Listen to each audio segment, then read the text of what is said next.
డిఐసిలను అంటే ఏర్పాటు చేయటం జరిగింది. డిస్ట్రిక్ట్ ఇండస్ట్రియల్ సెంటర్, జిల్లా పారిశ్రామిక కేంద్రాలు. జిల్లా పారిశ్రామిక కేంద్రాలు, డిస్ట్రిక్ట్ ఇండస్ట్రియల్ సెంటర్స్.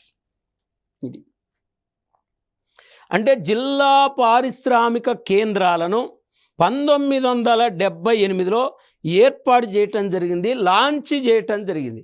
అంటే ప్రత్యేకంగా జిల్లా స్థాయిలో సూక్ష్మ చిన్నతర మధ్యతర పరిశ్రమలు కాపాడడానికి ప్రత్యేకంగా డిఐసిలను కూడా డిఐసిలు డిస్ట్రిక్ట్ ఇండస్ట్రియల్ సెంటర్ను లాంచ్ చేయటం జరిగింది. అంతేకాకుండా మరి వాస్తవానికి చిన్నతర పరిశ్రమలకు ప్రత్యేకంగా ఆర్థిక సహకారం అందించడానికి 1990 సంవత్సరంలో సిడ్బీని ఏర్పాటు చేయటం జరిగింది. Small industrial development bank of India.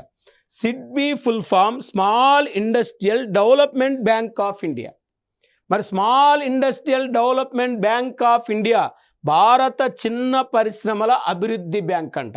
మరి భారత చిన్న పరిశ్రమల అభివృద్ధి బ్యాంకును ఏ సంవత్సరంలో ఏర్పాటు చేశారంటే 1990 సంవత్సరంలో ఏర్పాటు చేశారు.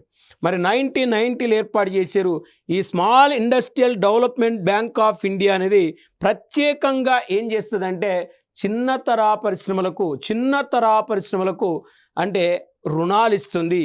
అంటే ఇక్కడ చూడండి, మరి చిన్నతర పరిశ్రమలను ఆదుకునే ఉద్దేశంతో భారత ప్రభుత్వం సిడ్బీని కూడా లాంచ్ చేసింది అని చెప్తున్నాం.